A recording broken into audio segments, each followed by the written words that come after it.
Hello friends, welcome back KPS show channel நண்பர்களே. இன்றைக்கி இந்த வீடியோவில் ஒரு இன்ட்ரெஸ்டான ஒரு ஃபேக்டை தாங்க பார்க்க போகிறோம் வாழ்க்கையை பற்றி. வாழ்க்கைன்னா நீங்கள் என்ன நினச்சிக்கிட்டீங்க? எல்லா நாளுமே நமக்கு பிளான் பண்ண மாதிரியே நடக்கும்னு நினைக்கிறீங்களா? கண்டிப்பாக அது தாங்க கிடையாது. நாம் ஒரு பிளான் பண்ணும்போது அந்த பிளானுக்கு நம்ம மட்டும் பார்த்திங்கன்னு வச்சுங்களேன் சப்போர்ட்டாக இருந்தால் பத்தாது. நமக்கு மேலே கிரகங்களும் சப்போர்ட்டாக இருக்கணும், இந்த பிரபஞ்சமும் சப்போர்ட்டாக இருக்கணும், கடவுளும் சப்போர்ட்டாக இருக்கணும். அதுக்கு தான் அதிர்ஷ்டங்கிற வார்த்தை சொல்லப்படும். உனக்கு அதிர்ஷ்டமே இல்லை, அதனால தாண்டா இப்படிலாம் நடக்குதுன்னு. ஆனால் அதிர்ஷ்டம் இல்லை அப்படிங்கிறது காரணம் கிடையாதுங்க. அது எல்லாத்துக்குமே காரணம் கிரகங்கள் தான். அதிர்ஷ்டம் இல்லாதவங்களுக்கு கிரகங்கள் அப்போ பார்த்தீங்கன்னு வச்சுங்களேன் ரொம்பவே வலு விழுந்து இருக்கும். அப்போ அந்த கிரகங்களை வலு செய்வதற்கு சில பரிகாரங்களை நாம் செய்தாவே கிரகங்கள் வலுவாகி நமக்கு அதிர்ஷ்டம் கிடைக்கும். அது நாம் தெரியாததுனால தான் நிறைய பேர் வாழ்க்கையை வெறுத்து ரொம்ப கஷ்டப்படுறோம். இனி அந்த மாதிரி கஷ்டப்படக்கூடாதுங்கிறதுனால தான் நிறைய விஷயங்களை இப்போ ஷேர் பண்ணுறேன். அதில் இன்னைக்கு பார்க்க போகிறது என்னன்னா சனி கிரகத்தை பற்றி தான். சனியை போல கொடுக்கவும் முடியாது, சனியை போல கெடுக்கவும் முடியாது. நவக்கிரகங்கள்லேயே கடவுளுங்கிற ஒரு ஸ்தானத்தை பெற்ற ஒரு பயங்கரமான ஒரு கிரகம்னா அது சனிதான். சனி கிரகம்னு சொல்கிறத விட சனி பகவான் என்று சொல்கிறது தான் அதிகம். எல்லா சிவன் கோவில்கள்லேயும் அந்த சனி மூளை என்று சொல்லப்படக்கூடிய அந்த மூளையில் சனீஸ்வரருக்குன்னு தனி சன்னிதானம் இருக்கும். அந்த சனீஸ்வரருக்கு விளக்கேற்றி வழிபாடு செய்கிறது நிறைய பேர் இப்போ வரையும் பண்ணிகிட்ருக்காங்க. அதற்கு காரணம் என்னென்னா சனி பார்த்திங்கன்னு வச்சுக்கோங்களேன் நிறைய நமக்கு பாடத்தை கொடுப்பாரு. நம்ம என்ன செய்கிறோமோ அதுக்கான நன்மை தீமையை அப்பப்போ வாழும் போதே கொடுத்துருவாரு. அதனால தான் சனியை நீதி தவறாத நீதிமான் என்று அழைக்கப்படுது. அப்பேற்பட்ட சனி பகவானுடைய பயிற்சியின் போது சனி இருப்பிடம் வைத்து ஒவ்வொருவருக்கும் ஒரு பரிகாரம் செய்தால் அதிர்ஷ்டங்கிறது கிடைக்கும் என்பது குறிப்பிடப்படுது. அதன்படி இப்போ மே மாதம் 20க்குள்ள கிரகங்கள் பல மாறுது. அதில் சனியுடைய ஆட்டமும் ஆரம்பமாகுது.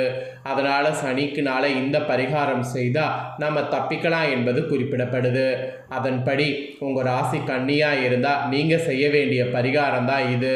உங்கள் ராசிக்கு இந்த பரிகாரம் இப்போ பர்டிகுலராக செய்தீங்கன்னா சனினால் ஏற்படக்கூடிய கெடுபலன்கள்லேருந்து தப்பிக்க முடியும். சனினால் ஏற்படக்கூடிய கெடுபலன்கள்லேருந்து தப்பிப்பதற்கு நீங்கள் பண்ண வேண்டிய பரிகாரத்தை இப்போ நான் உங்களுக்கு சொல்ல போகிறேன். தெளிவாக இந்த வீடியோவில் பரிகாரத்தை தெரிஞ்சுக்கோங்க. கண்டிப்பாக அதை செய்து பயன்பெறுங்க. அதோடு இந்த மே 20 கிரகங்கள் பல மாறுறதுனால ஒவ்வொருவருக்குமே தலையெழுத்து மாறும். அதன்படி உங்களுக்கு என்ன மாதிரி தலையெழுத்து மாறும், அதை எப்படி நீங்கள் கரெக்டாக மெயின்டைன் பண்ணும் அப்படிங்கிறதையும் இந்த வீடியோவில் சொல்ல போகிறேன். ஆக மொத்தம் இந்த வீடியோ ரொம்பவே யூஸ்ஃபுல்லாக ரொம்பவே இன்ட்ரெஸ்டாக இருக்கும். ஸோ வீடியோவை ஃபுல்லாக பாருங்கள். அப்போ தான் நான் உங்களுக்கு என்ன சொல்ல வரேன் அப்படிங்கிறத முழுமையாக தெரிஞ்சு பயன்பெற முடியும். ஆக்சுவலி ஒரு ராசியில் அதிக காலம் சஞ்சரிக்கக்கூடிய கிரகமாகவும் கர்மகாரகன்கிற ஒரு சக்தியையும் சனி பெற்றிருக்கிறாரு. அதனால் அவருடைய இருப்பிடம் முக்கியமாக கருதப்பட்டு உரிய வழிபாடுகளை மேற்கொள்ளுங்கிறது தர்ம சாஸ்திரத்திலே வழக்கமாக இருக்கிறது.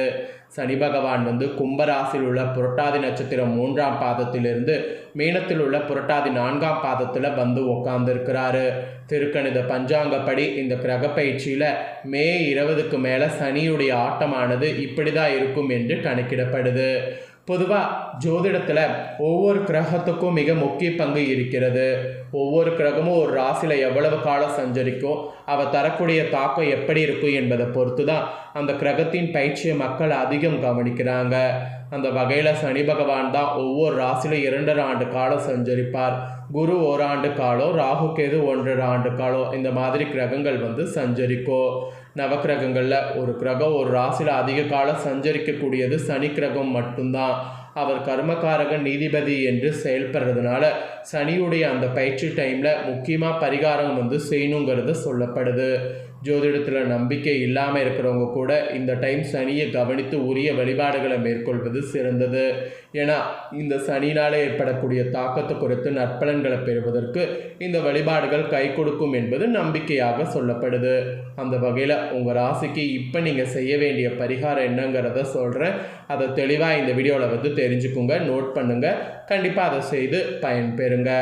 கன்னி ராசிக்காரங்க நீங்கள் பண்ண வேண்டியது என்னென்னா, சிவன் கோவிலில் தட்சிணாமூர்த்தியை வழிபட்டு வரணுங்க. அதனால் நற்பலன் கிடைக்கும். முடிந்தால் இனி வியாழக்கிழமை 27 கருப்பு கொண்ட கடலையை ஊற வைத்து மாலையாக போட்டு 2 விளக்கேற்றி குரு பகவானுக்கும் தட்சிணாமூர்த்திக்கும் வழிபாடு செய்தீங்கன்னா நிச்சயம் உங்களுக்கு பாதிப்பு குறையும். அதனால் இந்த ஒரு பரிகாரத்தை செய்ய மறக்காதீங்க. இதை செய்து கண்டிப்பாக பயன்பெறுங்க. இவ்வளோ நேரம் சனியுடைய தாக்கத்திலிருந்து தப்பிப்பதற்கு பரிகாரத்தை பார்த்தோம். இப்போ உங்களுக்கான பலனை சொல்ல போகிறேன். ஆக்சுவலி இந்த பலனை தெரிஞ்சு இதற்கேற்ப நடந்து பலன் பெறுங்க. கன்னிராசி நேயர்களே, மே 20 கடைசி நாட்கள் கிரகநிலைகளை பார்க்கும் பொழுது உங்கள் ராசிநாதன் புதன் விரையாதிபதி சூரியனோடு இணைந்து சஞ்சரிக்கிறார். 10ல் குரு சஞ்சரிப்பதோடு தர்ம சமயம் கண்டக சனியின் ஆதிக்கமும் நடைபெறுகிறது. எனவே எதையும் திட்டமிட்டு செய்ய இயலாது. திடீர் மாற்றங்களும் மனக்கலக்கங்களும் ஏற்படும். விரயங்கள் அதிகரிக்கும். வீடு மாற்றம், உத்தியோக மாற்றம் ஏற்படும். குரு பகவான் உங்கள் ராசிக்கு 11ஆம் இடத்திற்கு வருவரை பொறுமையாக செயல்படுவது நல்லது. ஆரோக்கியத்தில் கவனம் தேவை. குரு பயிற்சி இந்த டைம் இருக்கிறதுனால பொருளாதாரத்தில் திருப்தி ஏற்படும். புதிய முயற்சிகளில் வெற்றி கிடைக்கும். இந்த மாதிரி நிறைய மாற்றம் ஏற்படும்னு சொன்னால் அது மிகையாகாத உண்மை. மே 15 அதாவது இந்த 20க்கு முன்னாடியே மிதுன ராசிக்கு சுக்கிரன் வந்துட்டார்.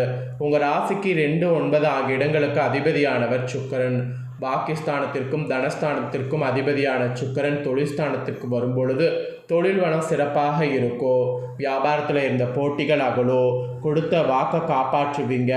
தொழிலில் கூடுதல் லாபமானது கிடைக்கும்.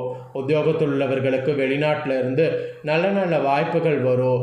அதோடு நல்ல நல்ல விஷயங்களும் பார்த்தீங்கன்னு வச்சுக்கோங்களேன், பயங்கரமாக உங்களுக்கு நடக்க போகுதுங்க. இதை தொடர்ந்து கரெக்டாக 20ஆம் தேதிக்கு பின்னாடி மே 26 அன்னைக்கு புதன் தனது சொந்த வீடான மிதுன ராசிக்கு செல்கிறார். உங்கள் ராசிநாதனும் புதன் என்பதால் இந்த டைம் ஒரு இனிமையான டைமாக அமையும். புதிய தொழில் தொடங்கக்கூடிய முயற்சியில் ஆர்வம் காட்டணும். முக்கியமான நபர்கள் உங்கள் கூட்டாளியாக மாறுவாங்க. வீட்டுக்கு தேவையான விலை உயர்ந்த பொருட்களை வாங்க முயற்சி பண்ணுவீங்க. பொது வாழ்வில் இருப்பவர்களுக்கு பொறுப்புகளும் பதவிகளும் கிடைக்கும். உங்கள் பெயரிலே உங்கள் வாழ்க்கை துணையின் பெயரிலே சொத்துக்கள் வாங்கக்கூடிய யோகம் உங்களுக்கு உண்டாகும். அதனால் அந்த யோகத்தை கரெக்டாக மிஸ் பண்ணாமல் பயன்படுத்தணும் என்பது தான் இந்த இடத்துல உங்களுக்கு சொல்ல வர. ஃபைனலாக இந்த 20க்குள்ளே கரெக்டாக பார்த்தீங்கன்னு வச்சுக்கோங்களேன், கடகராசிக்கு சுக்கிரனும் வந்துடுவார். உங்கள் ராசிக்கு 2, 9 ஆகிய இடங்களுக்கு அதிபதியானவர் சுக்கிரன். அவர் லாபஸ்தானத்தில் குருவோடு இணைந்து இருப்பதால் திடீர் மாற்றங்கள் வந்து சேரும். தெய்வீக சிந்தனை மேலோங்கோ. வெளிநாட்டிலிருந்து வரக்கூடிய அழைப்புகள் ஆச்சரியம் தருவதாக அமையும். வியாபாரத்தில் பிரபலமானவர்கள் சில வாடிக்கையாளர்களாக மாறுவாங்க. உத்தியோகத்தில் உயர் அதிகாரிகளால் சில சலுகைகளை பெறுவீங்க. அதனால் நீங்கள் ரொம்ப ஹாப்பியாக இனி செயல்படலாம். இதெல்லாம் தாங்க உங்களுக்கு கிடைக்கக்கூடிய பலன்கள். இதற்கேற்ப நடந்து பலன் பெறுங்க. ஸோ மெயினாக பார்த்தீங்கன்னு வச்சுக்கோங்களேன், பொது வாழ்வில் உள்ளவர்கள் நிதானத்தோடு செயல்படுவது நல்லது. வியாபார மாற்றம் தொழில் செய்பவர்களுக்கு இந்த டைம் முதல் பாதி மகிழ்ச்சி தரும். உத்தியோகத்தில் உள்ளவர்களுக்கு அந்த 20க்கு பிறகு குரு பயிற்சிக்கு பிறகு உயர்வு கிடைக்கும். கலைஞர்களுக்கு வருவாய் அதிகரிக்கும். மாணவ மாணவிகளுக்கு படிப்பில் கவன சிதறல் ஏற்படும். பெண்களுக்கு குடும்ப சுமை கடினமானாலும் அதை சமாளிக்கக்கூடிய ஆற்றல் பிறக்கும். சுபவிரயம் உங்களுக்கு உண்டுன்னு சொன்னால் அது மிகையாகாத உண்மை. உங்களுக்கு அதிர்ஷ்டம் தரக்கூடிய நிறம் மஞ்சள் நிறம். இந்த மஞ்சள் நிறத்தை பயன்படுத்தினீங்கன்னா நிறைய உங்களுக்கு அதிர்ஷ்டங்கள் ஏற்படும். அதனால் மஞ்சள் நிறத்தை பார்த்தீங்கன்னு வச்சுக்கோங்களேன், பயன்படுத்துங்க. ஸோ மஞ்சள் நிறத்தை பயன்படுத்த உங்களுக்கான அதிர்ஷ்டத்தை நீங்களே கண்கூடாக பார்க்கலாம். ஸோ இதெல்லாம் தாங்க உங்களுக்கான பலன்கள் என்பது குறிப்பிடப்பட்டிருக்கு. இதை நீங்கள் பார்த்தது போல் உங்கள் ஃப்ரெண்ட்ஸ் ஃபேமிலியில் இருக்கிறவங்க பார்த்து அவங்களும் பயன்பெறணும் அப்படின்னு நினச்சிங்கன்னா வீடியோ லைக் பண்ணி உங்கள் ஃப்ரெண்ட்ஸ் ஃபேமிலிக்கு ஷேர் பண்ணுங்கள். உங்கள் ஃப்ரெண்ட்ஸ் ஃபேமிலியில் இருக்கிறவங்களும் வீடியோ பார்க்கட்டும். அவங்களும் இது தெரிஞ்சு இதற்கேற்ப நடந்து பலன் பெறட்டும். இதே போல் புதிய தகவல்களை தெரிந்து கொள்ள சேனலை சப்ஸ்கிரைப் பண்ணுங்கள். நெக்ஸ்ட் இதே போல் சுவாரஸ்யமாக வேறொரு வீடியோவில் உங்களை சந்திக்கிறேன். நன்றி.